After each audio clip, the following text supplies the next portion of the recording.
Jai Hind everyone. I hope you all are doing good. So my name is Aman Singh and today we are going to study the third chapter of class 11th NCERT Geography. तो आज के chapter में हम interior of earth के बारे में जानेंगे. ठीक है, लास्ट लेक्चर आपको याद होगा कि हमने origin and evolution of earth देखा था. तो ये चैप्टर उसी का कंटिन्यूएशन है ना. तो origin and evolution of earth में हमने क्या समझा था कि हमारे अर्थ का फॉर्मेशन कैसे हुआ. मतलब जो अर्थ का आज के डेट में जो आप फॉर्मेशन देखते हो वो एज इट इज नहीं था. पहले आपका एक फायर बॉल के टाइप था.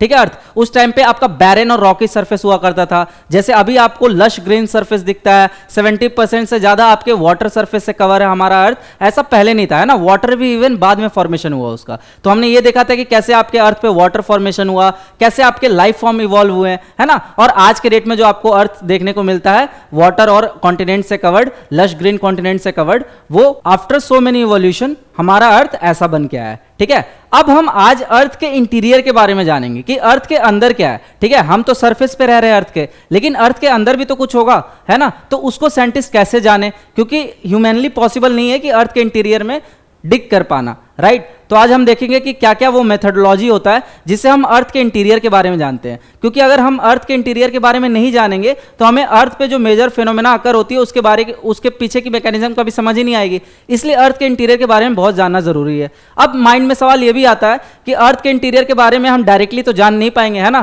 क्योंकि अर्थ में आप एक लिमिटेशन तक डिग कर सकते हो, उससे बहुत अंदर तक डिग करना ह्यूमनली अभी पॉसिबल ही नहीं है. मतलब अगर अर्थ का आप रेडियस देखोगे तो वो अराउंड कितना आपके 6400 किलोमीटर है. समझ रहे हो, बहुत ज्यादा होता है ये. और हम ह्यूमनली अभी तक जो हमारे पास मशीनरी अवेलेबल है उससे हम मैक्सिमम अभी तक कितना कर पाए, अराउंड 80 किलोमीटर. मैं ये मैक्सिमम एंड बता रहा हूं, इतना ही हम डिग कर पाए. तो अर्थ का जो रेडियस इतना है और हम डिग कितना कर पाए, 18 किलोमीटर तक ही. तो अब सवाल आता है कि हम अर्थ का इंटीरियर जानेंगे कैसे. ठीक है, तो डायरेक्ट सोर्स से तो पॉसिबल हो नहीं पा रहा है. तो फिर कुछ साइंटिस्ट ने इनडायरेक्ट सोर्स फाइंड किया कि हम इन सारे इनडायरेक्ट सोर्स को स्टडी करके अर्थ के इंटीरियर को जान सकते हैं. राइट, और एक चीज आप याद करो कि लास्ट लेक्चर में मैंने क्या बताया था कि जब अर्थ आपका कूल डाउन हो रहा था तो जो आपके डेंसर मटेरियल थे वो क्या हो गए, अर्थ के अंदर चले गए. ठीक है, और जो आपके लाइट डेंसर मटेरियल थे वो आपके अपर लेयर में आ गए. तो इस प्रकार से आपके अर्थ में डिफरेंट लेयर्स क्रिएट हो गए. राइट, तो उन लेयर्स को भी हम डिटेल में देखेंगे.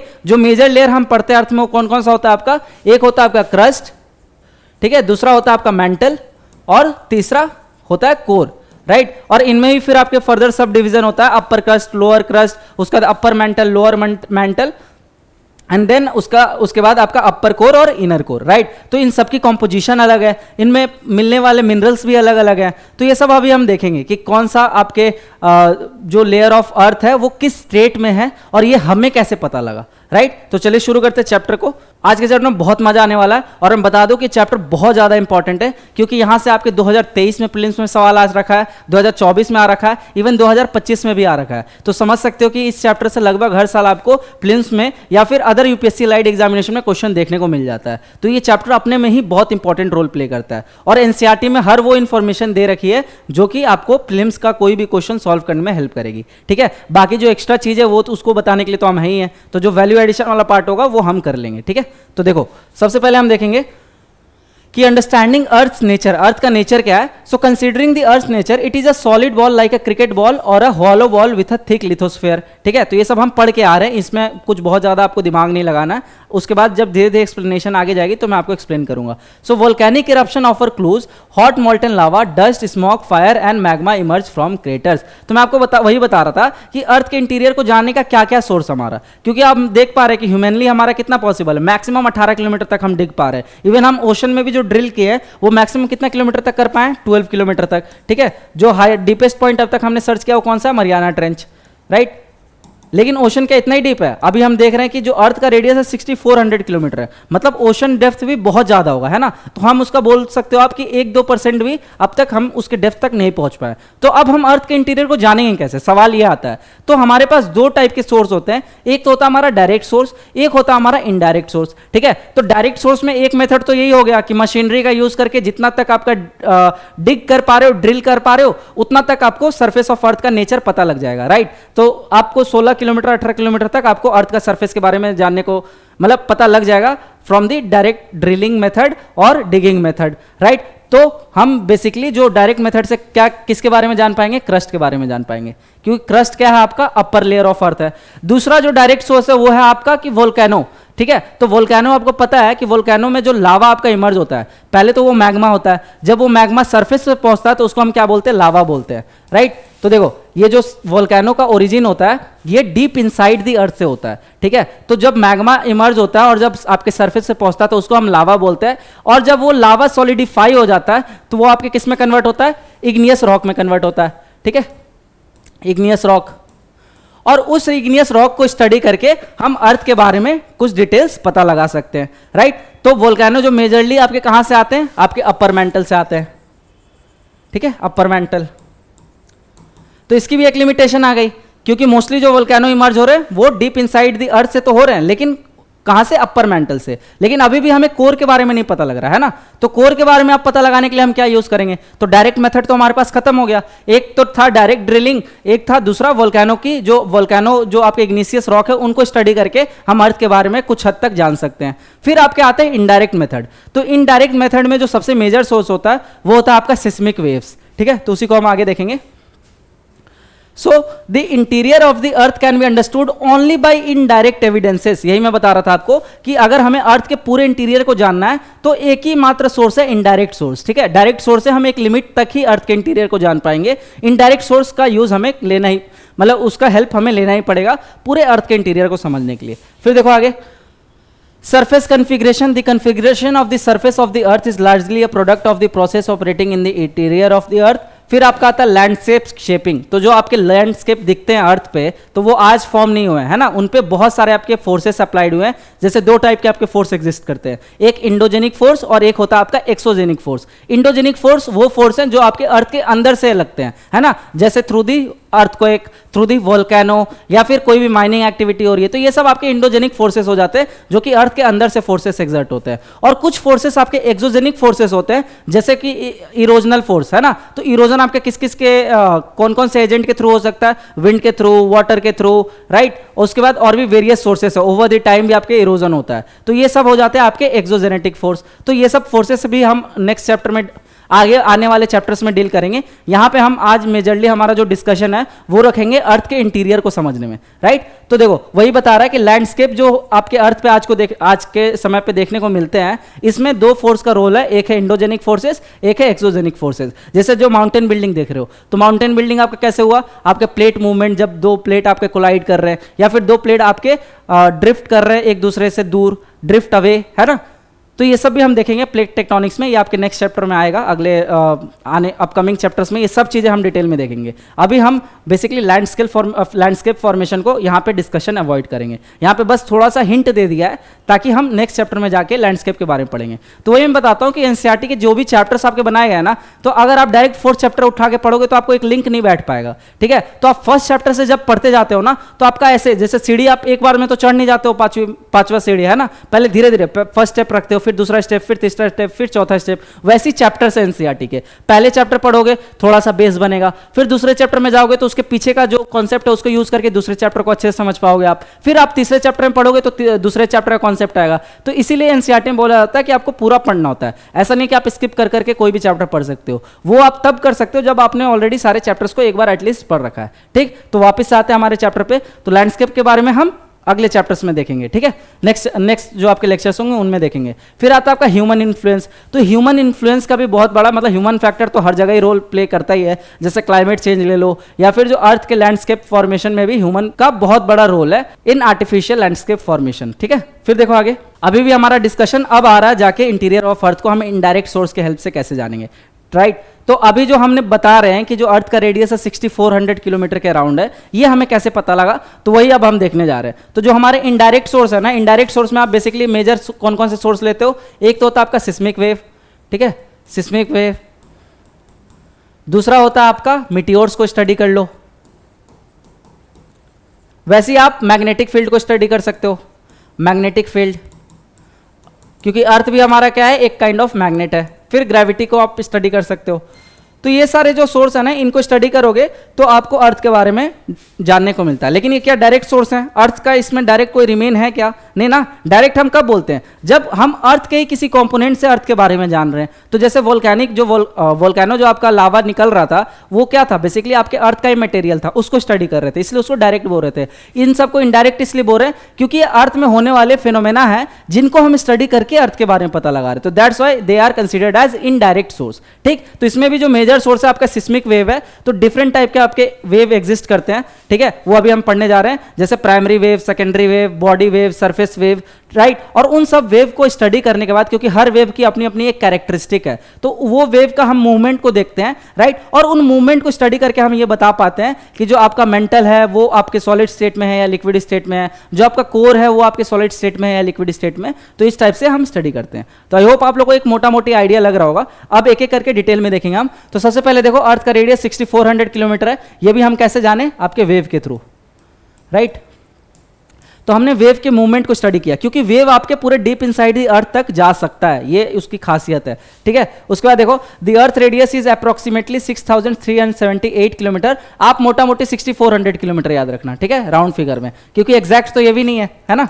उसके बाद देखो, it is impossible to reach the earth centre for direct observation और मटेरियल कलेक्शन। यही मैं आपको बता रहा था कि ये लगभग आपके इंपॉसिबल है। तो ये सब आपके एनसीईआरटी का ही लाइन है, ठीक है, ये आप मैंने खुद से नहीं लिखा है। एक लाइन यहाँ पे एनसीईआरटी का ही लिया गया है, कोई भी आपका एनसीईआरटी का एक भी लाइन मिस नहीं हुआ है। फिर देखो, this raises the question of how scientist determine the earth's interior composition and material types at great depth. और ऐसे जो साइंटिस्ट है वो पता लगाते हैं थ्रू द इनडायरेक्ट सोर्सेज कि आपके किस टाइप के मटेरियल्स प्रेजेंट हैं इंटीरियर ऑफ द अर्थ में। So most of our knowledge about the interior of earth is largely based on estimates and inferences। तो ये लाइन बहुत इंपॉर्टेंट है, ठीक है। तो मतलब जो भी हम अभी जान रहे हैं कि हमारा जो इनर कोर है जैसे वो सॉलिड स्टेट में है, हमारा आउटर कोर हमारे लिक्विड स्टेट में है, ये हमें कैसे पता लग रहा है? ये कहीं ना कहीं हम जो इन्फ्रेंसेस ड्रॉ किए हैं after the studying of indirect sources, उनको स्टडी करने के बाद जो हमारा इन्फ्रेंसेस है, जो हमारे कंक्लूजन्स है, उसके बेसिस पे हम बता रहे हैं कि अर्थ में ये टाइप के मटेरियल्स मिलते हैं या ये टाइप का स्टेट है जो आपके अंदर के लेयर है। समझ आ रहा है? फिर देखो आगे, डायरेक्ट सोर्स, ठीक है। तो डायरेक्ट सोर्स में मैंने आपको बता ही दिया कि सरफेस रॉक एनालिसिस कर लो, ठीक है। फिर डीप माइनिंग प्रोजेक्ट्स होते हैं, लेकिन इसमें भी आपके कितने इसमें भी हम एक लिमिटेशन तक डिग कर सकते हैं ना। तो जैसे जो गोल्ड माइंस प्रेजेंस है साउथ अफ्रीका में, वो आपके लगभग 3 से 4 किलोमीटर डीप है। उसके बाद deeper penetration is not possible due to extreme heat, ठीक है। तो अंदर तक हम क्यों पेनिट्रेट नहीं कर पाते हैं? क्योंकि एक तो आपका हार्ड सरफेस होता है, दूसरा अंदर जैसे जैसे आप जाओगे ना तो हीट आपके इंक्रीज होने लगता है, ठीक है। तो कोई भी मशीनरी आप अगर अंदर डालोगे तो पिघल जाएगा। तो ये सबसे बड़ा एक चैलेंज है। उसके बाद साइंटिफिक ड्रिलिंग के थ्रू भी हम डायरेक्ट, ये काइंड ऑफ आपका डायरेक्ट सोर्स हो गया। फिर उसके बाद मेजर ड्रिलिंग प्रोजेक्ट जैसे deep ocean drilling project, integrated ocean drilling project और Kola drilling project in Arctic ocean. तो ये सारे ड्रिलिंग प्रोजेक्ट चलाए गए अर्थ के इंटीरियर को जानने के लिए, लेकिन इनकी एक लिमिटेशंस थी, एक लिमिट तक ही हम ड्रिल कर पाए, ठीक। उसके बाद देखो, the Kola drill reach the depth of 12 kilometre. तो यही मैं बता रहा था आपको। फिर देखो आगे, वोल्केनिक सोर्स ऑफ इंफॉर्मेशन। तो ये हमारा दूसरा डायरेक्ट सोर्स ऑफ इंफॉर्मेशन है। तो इसमें क्या दिया है? Volcanic eruption provide a direct source of information about earth interior. Molten material magma ejected during eruption becomes available for laboratory analysis. तो जो आपका मोल्टेन मटेरियल मैग्मा निकलता है, जिसको हम लावा बोलते हैं, जब सरफेस पे पहुंच जाता है, उसको हम स्टडी करके हम इंटीरियर ऑफ अर्थ के बारे में जान पाते हैं, ठीक है, after the laboratory analysis. Then a key challenge is ascertaining the exact depth of magma source. फिर देखो आगे, इनडायरेक्ट सोर्स। अब इनडायरेक्ट सोर्स में क्या क्या है तो एक एक करके देखेंगे। तो सबसे पहले हम देख रहे हैं टेम्परेचर। तो टेम्परेचर जैसे जैसे आप डेप्थ में जाओगे तो आपका टेम्परेचर क्या हो रहा है? इंक्रीज हो रहा है। उसके पीछे भी रीजन है, अलग अलग रीजन से आपके टेम्परेचर इंक्रीज होता है। फिर प्रेशर भी क्या होता है? आपका इंक्रीज होता है, क्योंकि जैसे जैसे आप अंदर जाओगे तो जो ओवरलाइंग प्रेशर है, मतलब जो ऊपर वाले मटेरियल जो प्रेशर एक्सर्ट कर रहे हैं अंदर वाले मटेरियल पे, इसके वजह से क्या होगा कि जितना अंदर जाते जाओगे आप, प्रेशर आपके इंक्रीज होते जाएगा, ठीक। तो ये कॉमन सेंस है। उसके बाद जो आपका है डेंसिटी। तो डेंसिटी भी जो है ना, जैसे जैसे आप अंदर जाते जाओगे आपकी डेंसिटी क्या होगी? इंक्रीज होती जाएगी। इसके पीछे का रीजन क्या है? याद करो, पिछला चैप्टर जब हमने बताया था, जब आपका सरफेस कूल डाउन हो रहा था, अर्थ सरफेस, तब क्या हुआ था? जो डेंसर मटेरियल थे वो अंदर चले गए और जो आपके लाइट डेंसर मटेरियल थे, ठीक है, जिनकी लाइट डेंसिटी थी, वो आपके ऊपर रह गए। समझ आया? उसके बाद देखो, material density also increases with depth. The rate of change for this characteristic can be determined. Scientists estimate temperature, pressure and density at various depths based on Earth's total thickness. फिर आपका कुछ एडिशनल इनडायरेक्ट सोर्स देख लो, जैसे meteors. तो meteors को बोला जाता है कि ये कहीं ना कहीं अर्थ से रिजेंबल करते हैं, क्योंकि अर्थ भी पहले काइंड ऑफ आपका मिटियोर ही था। तो अगर हम मिटियोर को स्टडी कर रहे हैं तो उससे हम पता लगा सकते हैं कि लगभग आपके अर्थ में भी इस टाइप के कैरेक्टरिस्टिक पाए जाते होंगे, ठीक है, जो जब अर्थ आपके प्राइमोडियल स्टेज में था। तो ये क्या हो गया, इनडायरेक्ट हो गया, मतलब हम अर्थ को डायरेक्ट स्टडी नहीं कर रहे हैं, उससे मिलता जुलता कुछ चीज को स्टडी कर रहे हैं। That's why we are calling it as indirect source. तो मिटियोर आपका क्या हो जाता है, इनडायरेक्ट सोर्स हो जाता है, right. So meteor reaching earth provide indirect information. Material from meteors is not from earth interior, their material and structure are similar to earth. फिर देखो आगे, फिर आता है आपका ग्रेविटेशनल फोर्स। तो ग्रेविटेशनल फोर्स को भी हम स्टडी करके अर्थ के बारे में कुछ हद तक जान सकते हैं। तो ग्रेविटेशनल फोर्स में हमने क्या देखा कि जैसे जैसे हम डेप्थ में जाते हैं तो आपकी ग्रेविटी क्या होती है, इंक्रीज होते जाती है। So the gravitational force varies across earth surface, it is greater near the poles and less at the equator. तो ये भी हमने देखा है, और ये कैसे आपका आता है, फॉर्मूला से mv²/r, ठीक। फिर देखो, gravity anomalies reveal information about the mass distribution. और जो हम ग्रेविटी एनोमली देखने को मिलता है, जैसे इक्वेटर पे आपके ग्रेविटी बहुत कम होता है और पोल पे आपकी ग्रेविटी बहुत ज़्यादा होता है, तो ये एनोमली से हमें आइडिया लगता है कि जो मास डिस्ट्रीब्यूशन है, जो वेट डिस्ट्रीब्यूशन है, जो डेंसिटी डिस्ट्रीब्यूशन है अर्थ में, वो कैसा है। फिर देखो मैग्नेटिक फील्ड। तो मैग्नेटिक फील्ड आपके अर्थ में कैसे जनरेट हो रहा है, तो इसके पीछे का मैं रीजन बता रहा हूं। जैसे आपके अर्थ में ना बहुत सारे रेडियो एक्टिव एलिमेंट प्रेजेंट है, राइट। उसके बाद जो आपके अंदर के जो मटेरियल्स हैं अर्थ में, उनमें क्या होती है, इलेक्ट्रिक करंट जनरेट होती है। वो कैसे, तो देखो आपका अर्थ पता रोटेट कर रहा है, ठीक है, तो जो चार्ज तो हर एक पार्टिकल में होता है, हम में भी चार्ज है, बस ये है कि हमारे अंदर जो चार्ज है वो अभी न्यूट्रल स्टेट में। वही अगर आप रब करोगे किसी चीज से तो आपका चार्ज डिस्ट्रीब्यूट हो जाता है अनइवनली, और आपका जो शरीर होता है वो चार्ज हो जाता है। उसी प्रकार जो अर्थ भी है वो न्यूट्रल स्टेट में रहता है, लेकिन due to continuous rotation of earth वो किस में कन्वर्ट हो जाता है, आपके चर्निंग चार्ज में कन्वर्ट हो जाता है, ठीक है। तो मान के चलो अर्थ के इंटीरियर में कुछ जो पार्टिकल्स है उनमें चार्ज प्रेजेंट है, ठीक है, इलेक्ट्रॉन प्रोटॉन जो भी है, मतलब पॉजिटिव नेगेटिव चार्ज। उसके बाद अर्थ आपका रोटेट कर रहा है, तो ड्यू टू रोटेशन ये आपका चर्निंग ऑफ इलेक्ट्रॉन होता है, ठीक है, churning of electron. Churning of electron की वजह से क्या होता है, आपका इलेक्ट्रिसिटी जनरेट होता है। पता ही है, जब इलेक्ट्रॉन मूव करता है एक प्लेस से दूसरे प्लेस तो आपके इलेक्ट्रिक करंट जनरेट होता है। तो इलेक्ट्रिक करंट जब जनरेट होता है तो पता है आपको कि वो क्या शो करता है, मैग्नेटिक इफेक्ट शो करता है, मैग्नेटिक इफेक्ट। तो आपके माइंड में क्वेश्चन आता होगा ना कि अर्थ को हम मैग्नेट क्यों बोलते हैं, एक बिग मैग्नेट क्यों बोलते हैं, अर्थ में मैग्नेटिक प्रॉपर्टीज आई कहां से, तो ऐसे आई है ना, क्योंकि इलेक्ट्रिक करंट कहीं ना कहीं आपके मैग्नेटिक इफेक्ट भी शो करता है। जैसे देखना, जो आपके जिस वायर से आपके करंट फ्लो होती है उसके आसपास आप बार मैग्नेट लेके जाना तो वो डिफ्लेक्ट करेगा, है ना। यही तो एक्सपेरिमेंट से पता लगा था कि जो इलेक्ट्रिक करंट है वो मैग्नेटिक इफेक्ट जनरेट करता है, और जो मैग्नेटिक फील्ड से हम इलेक्ट्रिक करंट भी जनरेट कर सकते हैं, तो वाइस वर्सा भी इसका ट्रू होता है। तो ये चीज आपको ध्यान रखना है। तो आप समझ आया मैग्नेटिक फील्ड अर्थ में कहां से आता है। तो वही हमने देखा कि मैग्नेटिक फील्ड को भी स्टडी करके हम अर्थ के इंटीरियर के बारे में कुछ हद तक जान सकते हैं। फिर आपका सिस्मिक एक्टिविटी, ये तो आपका मेन सोर्स है, जिसके बारे में आगे हमारी डिटेल डिस्कशन होने वाली है। तो आपके different type of seismic waves होते हैं, तो वो उसको देखते हैं पहले। तो देखो, सबसे पहले हम पढ़ेंगे अर्थक्वेक, ठीक है। तो जब आपके अर्थक्वेक आता है तभी तो आपके वेव जनरेट होते हैं, सिस्मिक वेव जनरेट होते हैं, राइट। तो अर्थक्वेक को हम डिटेल में स्टडी करेंगे, उनके वेव्स को डिटेल में स्टडी करेंगे और पता लगाएंगे कि कैसे आपको इंटीरियर ऑफ अर्थ के बारे में जानने में हेल्प कर रहे हैं ये सारे वेव्स। तो सबसे पहले, the study of seismic waves provides a complete picture of layered interior. अब ये भी देखेंगे कैसे। अभी माइंड में वो क्यूरियोसिटी क्वेश्चन मार्क बनाए रखना, एक एक करके हम स्टेप्स आगे बढ़ रहे हैं कि कैसे पता लग रहा है भाई हमें सिस्मिक वेव से। तो बता रहा हूं ना आपको, एकदम सीक्वेंशियल मैनर में बताऊंगा, एकदम आपका दिमाग खुल जाएगा।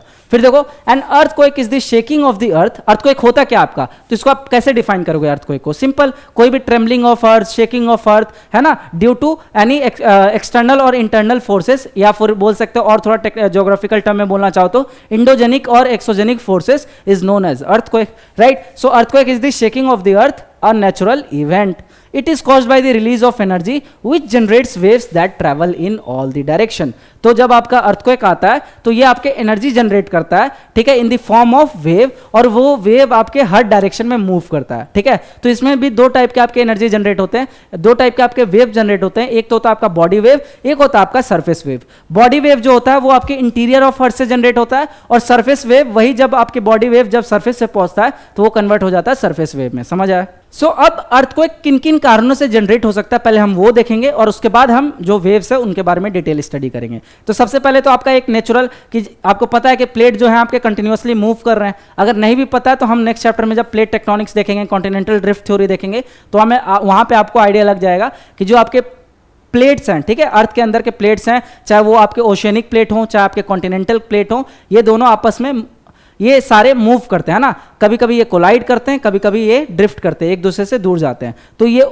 तो ये सब हम डिटेल में देखेंगे कि जब आपके दो कॉन्टिनेंटल क्रस्ट या दो कॉन्टिनेंटल आपके प्लेट जब कोलाइड करते हैं तो किस टाइप का लैंडस्केप फॉर्मेशन होता है, जब दो कॉन्टिनेंटल क्रस्ट जब ड्रिफ्ट अवे करते हैं तो किस टाइप का लैंडस्केप फॉर्म होता है। In the similar manner ocean plate continental plate जब कोलाइड करते हैं तो क्या होता है। तो ये सब हम डिटेल में देखेंगे जब प्लेट टेक्टोनिक्स वाला चैप्टर पढ़ेंगे, राइट। तो एक तो कारण हो गया आपके अर्थक्वेक का कि प्लेट मूवमेंट हो रहा है, दो प्लेट कोलाइड कर रहे हैं, तो ऑब्वियस सी बात है एक आपका जो प्लेट है, जो आपका सरफेस है वो शेक करेगा और उसकी वजह से जो एनर्जी जनरेट होगी उसी को हम क्या बोल रहे हैं, अर्थक्वेक बोल रहे हैं। फिर दूसरा होता है आपका माइनिंग एक्टिविटी। बहुत जगह आप देखते हो कि माइनिंग एक्टिविटी, क्योंकि वहां पर ड्रिल का यूज कर रहे होते हैं तो उसके वजह से ही बहुत बार आपको अर्थक्वेक देखने को मिलता है। तीसरा जो कारण है कि वोल्केनो, अगर वोल्केनो इरप्ट हो रहा है तो वो एक फोर्स एक्सर्ट कर रहा है ना सरफेस पे, तो उसके वजह से भी आपका क्या होता है, अर्थक्वेक देखने को मिलता है, right. So ground shaking, these waves cause the characteristic shaking motion experiencing during earthquake.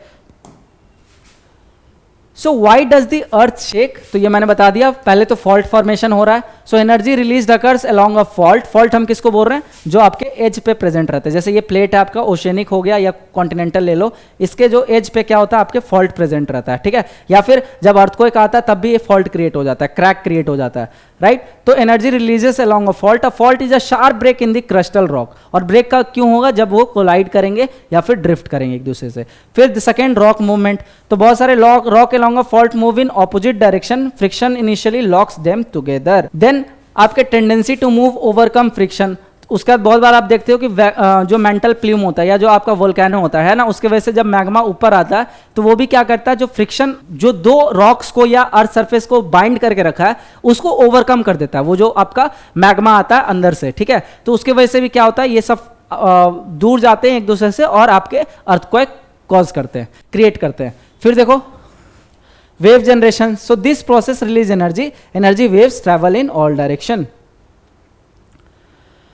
फिर उसके बाद ये इंपॉर्टेंट टर्मिनोलॉजी, ये ध्यान रखना, जहां पे आपके अर्थक्वेक का ओरिजिन हो रहा है उसको हम क्या बोलते हैं, हाइपोसेंटर बोलते हैं। तो ये ध्यान रखना। और फोकस भी आप बोल सकते हो दूसरे नाम से, तो फोकस या फिर hypocentre, point where energy is release, right. और सेकेंड पॉइंट जो होता है आपका वो होता है एपिसेंटर। जब पहली बार आपका जो वेव है या एनर्जी है जब आपके अर्थ सरफेस पे रीच हो रहा है तो वो जिस पॉइंट पे रीच कर रहा है ना सबसे पहले, उसको हम बोलते हैं एपिसेंटर, ठीक। तो वो हो गया epicentre, point on the surface nearest to the focus, first to experience the waves located directly above the focus. तो जैसे मान चलो ये अर्थ है, ठीक है, यहां पे आपके अर्थक्वेक आया और ये वेव इस डायरेक्शन में जाके इस पॉइंट पे पहुंचा, तो ये हो गया आपका हाइपोसेंटर और ये हो गया आपका एपिसेंटर, ठीक। तो ये चीज आपको ध्यान रखना है। फिर देखो आगे, अब हम यहां पे देखेंगे दो टाइप के वेव आपके, एक तो होता है बॉडी वेव, एक होता है सरफेस वेव। बॉडी वेव वो वेव होते हैं जो कि अर्थ के इंटीरियर में जनरेट होते हैं। तो बॉडी वेव में भी दो टाइप का आपका होता है। तो जैसे ऐसे समझ लो, तो यहां पे मैं डायग्राम बना रहा हूं, फ्लो चार्ट आप चाहो तो मेरे साथ बना सकते हो। तो सबसे पहले देखो वेव होता है, ठीक है। वेव में आपके दो टाइप के वेव होते हैं, एक होता है आपका बॉडी वेव और दूसरा होता है आपका surface wave.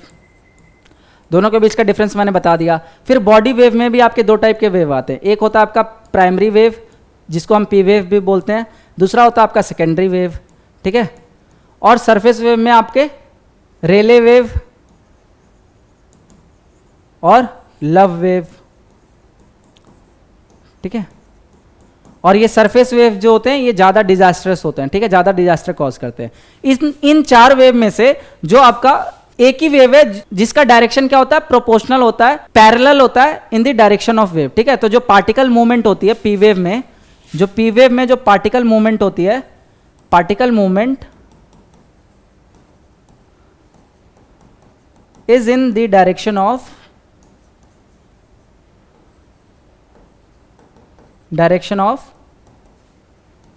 Propagation of wave. ये लाइन का मतलब समझ आया। देखो फॉर एग्जांपल जो आपका वेव देखते हो तो वेव कैसे होता है, ऐसे होता है, ठीक है। तो आपका अगर पार्टिकल ऐसे पैरेलली मूव कर रहा है इन the direction of propagation of wave, जैसे साउंड वेव आपने पढ़ा था, ठीक है। तो साउंड वेव में क्या पढ़ते थे, compression rear friction, compression rear friction, compression rear friction. तो ये क्या हो गया, आपका पार्टिकल भी इस डायरेक्शन में मूव कर रहा है और आपका वेव भी इस डायरेक्शन में मूव कर रहा है। तो इस टाइप के वेव को हम क्या बोलते थे, लॉन्गिट्यूडनल वेव बोलते थे। तो ये ध्यान आया होगा, है ना। तो इसमें जो पी वेव है ये आपका काइंड ऑफ क्या है, लॉन्गिट्यूडनल वेव है।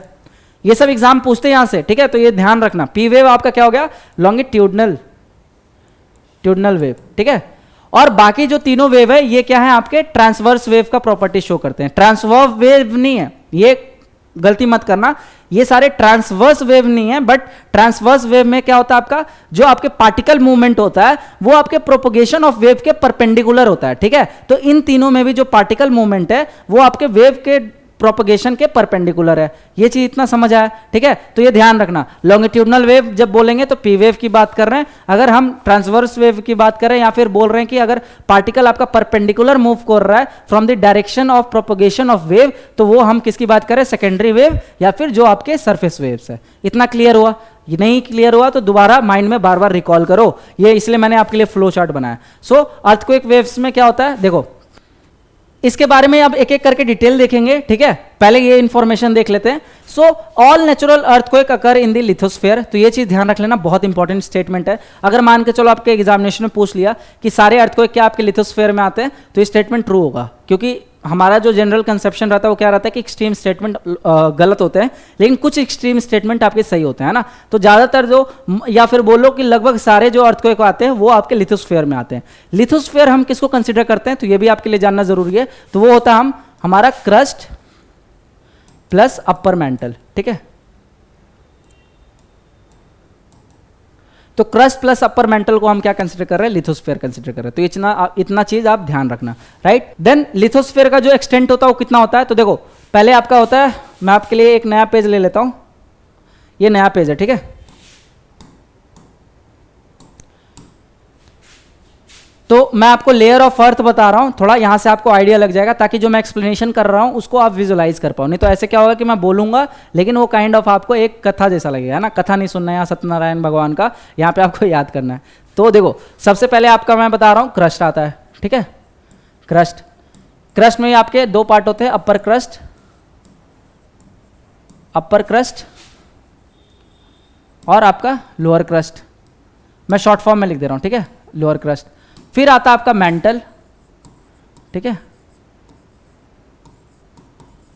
मेंटल में भी आपके आता है अपर मेंटल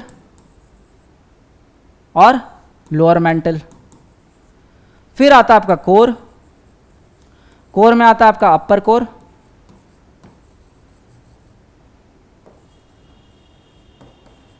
और इनर कोर। इतना समझ आए? अब हमने क्या देखा, यहां से यहां तक की रेडियस क्या है, टोटल रेडियस आपकी 6400 किलोमीटर के अराउंड।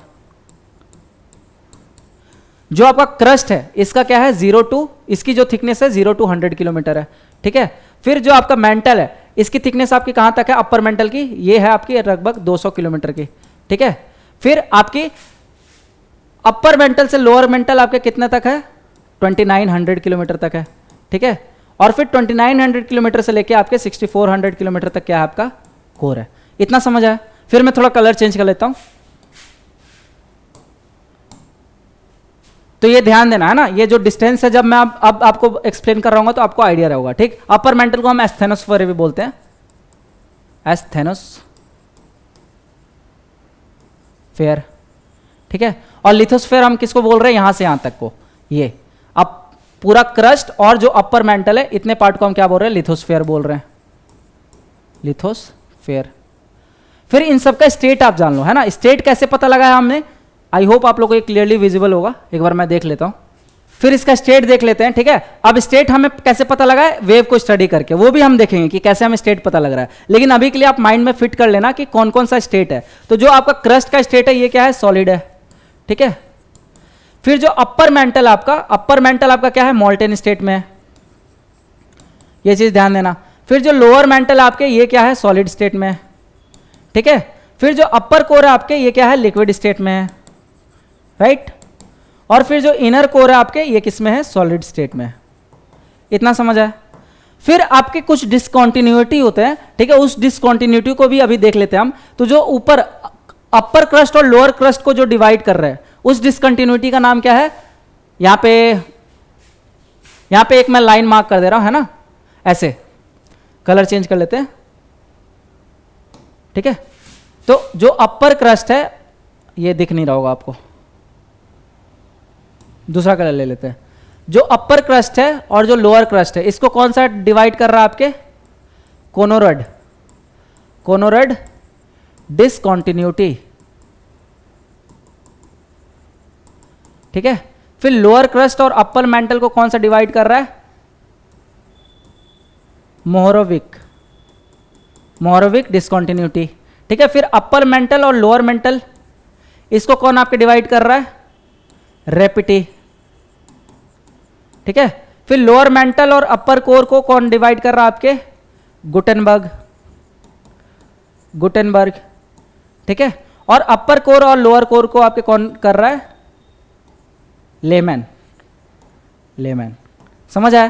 तो देखो, कोमो, कोनोड, मोहरोविक, रेप्टी, गुटेनबर्ग, लेमैन, डिसकंटिन्यूटी, ये आपके 5 डिसकंटिन्यूटी होते हैं, आपको याद कर लेना, ठीक है। तो अपर क्रस्ट लोअर क्रस्ट कौन सा कर रहा है? कोनोरॉड, ठीक है। फिर लोअर क्रस्ट अपर मेंटल कौन कर रहा है आपके? मोहरोविक। फिर आपके अपर मेंटल और लोअर मेंटल को कौन कर रहा है? रेप्टी कर रहा है। फिर आपके लोअर मेंटल और अपर कोर को कौन कर रहा है? गुटेनबर्ग कर रहा है। फिर आपके अपर कोर और लोअर कोर को कौन कर रहा है? लेमैन कर रहा है। तो इस टाइप से 5-6 बार करोगे तो आपको रट जाएगा, ठीक है। तो ये आपको टोटल ये फ्लो चार्ट याद रखना था। सबसे पहले क्रस्ट के 2 पार्ट, मेंटल के 2 पार्ट, कोर के 2 पार्ट। फिर मैंने डिस्टेंस बता दिया, क्रस्ट का 0 to 100 किलोमीटर तक थिकनेस रहती है, ठीक है। उसके बाद आपका अपर मेंटल तक 200 किलोमीटर तक थिकनेस रहती है। फिर अपर मेंटल से कोर तक आपके 2900 किलोमीटर की थिकनेस रहती है। फिर आपके अपर कोर से लोअर कोर तक आपके 2900 to 6400 किलोमीटर की थिकनेस रहती है। टोटल अर्थ का रेडियस कितना है? अराउंड 6400 किलोमीटर का होता है, राइट। उसके बाद मैंने स्टेट बता दिया, क्रस्ट आपका सॉलिड में है, अपर मेंटल आपके मोल्टेन स्टेट में है, उसके बाद आपका लोअर मेंटल सॉलिड में है, अपर कोर आपके लिक्विड में है और लोअर कोर आपके सॉलिड में है। इतना आपको क्लियर हुआ? अब देखते हैं आगे। तो यहां पे वही बता रहा था, a seismograph record the seismic wave at the reach the surface. Body wave आपका क्या है? Generated due to energy release at focus, move in all direction through earth wave. Surface wave क्या है? Created when body wave interact with the surface rocks, move along the surface. तो wave velocity changes based on material density, ठीक है। तो wave का एक nature आप पढ़े होगे जब आप फिजिक्स में वेव पढ़ते हो। तो वेव क्या करता है? मान के चलो आपके जो साउंड वेव होता है उसकी स्पीड सॉलिड में क्या हो जाती है? ज्यादा हो जाती है। लिक्विड में क्या हो जाती है? आपकी उससे कम हो जाती है। और आपके गैस में और कम हो जाती है। वही जो आप लाइट वेव देखते हैं तो लाइट वेव का क्या होता है? उल्टा हो जाता है ना। मतलब आपके गैस में उसकी स्पीड ज्यादा होती है, आपके सॉलिड में उसकी स्पीड क्या होती है? कम हो जाती है। ये चीज आपको डिफरेंस क्लियर होगा, वेव में पढ़े होगे तो इधर जब हम पी वेव की बात कर रहे हैं तो जो पी वेव है ना, ये आपके हर डायरेक्शन में हर एक स्टेट में मूव कर सकता है, चाहे वो सॉलिड हो, लिक्विड हो, चाहे गैस हो, ठीक है। बस स्पीड उसकी स्लो हो जाएगी। लेकिन वही जो एस वेव है वो सिर्फ आपके सॉलिड स्टेट से ट्रैवल करेगा। तो ये चीज देख लो, आप यहां पर दिया हुआ है। पी वेव में, पी वेव क्या है आपका? लॉन्गिट्यूडनल वेव है। पहले तो आपको ये ध्यान रखना है, ठीक है। It is longitudinal, longitudinal. Second thing, इसका स्पीड जो है ये स्पीड में मूव करेगा as comparison to secondary wave, ठीक है। दूसरा चीज को हम प्राइमरी वेव तो बोलते ही हैं, और it is similar to sound wave, ये हमने देख लिया, ठीक है। And it travel through gaseous, liquid and solid material. तो ये चीज आपको ध्यान देना, ठीक है। इसमें जो आपका पार्टिकल मूवमेंट होगा वो क्या होगा? Parallel to the propagation of wave होगा। ये चीज समझ आया? फिर इसका जो शैडो जोन होगा ये एस वेव के कंपैरिजन में लेस होगा, ठीक है। लेस शैडो जोन, ये भी आगे हम देखेंगे। वहीं जो आपका एस वेव होता है, सेकेंडरी वेव होता है, ये सब कैरेक्टरिस्टिक देख लो, मैं बार बार बता रहा हूं, पूछा जा चुका आपके एग्जामिनेशन में, तो बहुत ही ज्यादा इंपॉर्टेंट है। सेकेंडरी वेव आपका क्या होता है? ये आपका स्लोअर देन पी वेव होता है, पहला चीज। दूसरा में मैंने क्या होता है, इसका जो पार्टिकल मूवमेंट होता है वो क्या होता है? Perpendicular to the direction of propagation of wave. तीसरा क्या बताया मैंने कि ये सिर्फ सॉलिड मटेरियल से पास हो सकता है। तो ये चीज ध्यान में रखना, तभी आपको ये चीज समझ आएगा, शैडो जोन वाला कॉन्सेप्ट, ठीक है। तो ये सिर्फ it can travel only through solid material, right. So the characteristic of S wave is important for understanding earth interior structure. It reflection causes waves to rebound, refraction makes wave move in different direction. फिर देखो आगे, variation in wave direction are inferred from seismograph record. ये मैंने बता दिया आपको कि जो सिस्मोग्राफ को हम जब स्टडी करते हैं, ठीक है, तो उससे हमें आइडिया लग जाता है जो आपके वेव का कैरेक्टरिस्टिक क्या है। Then surface waves are the last to report on seismograph. These wave are more destructive. तो जो आपके पूछा जाएगा कि आपके बॉडी वेव और सरफेस वेव में ज्यादा डिस्ट्रक्टिव कौन है, तो वो आपके सरफेस वेव होते हैं, राइट। फिर देखो आगे, फिर they cause displacement of rocks leading to collapse of structure. तो सरफेस वेव क्योंकि आपके सरफेस पे मूव करते हैं, है ना, इसीलिए ज्यादा डिस्ट्रक्शन कॉज करते हैं। तो जो आपका जैसे लव वेव जो होता है वो आपके इस टाइप का मूव करता है, मूवमेंट करता है सरफेस पे, और जो रेले वेव होता है वो इस टाइप का मूव करता है, ठीक है, हॉरिजॉन्टली। फिर देखो आगे, प्रोपोगेशन ऑफ अर्थक्वेक वेव, ठीक है।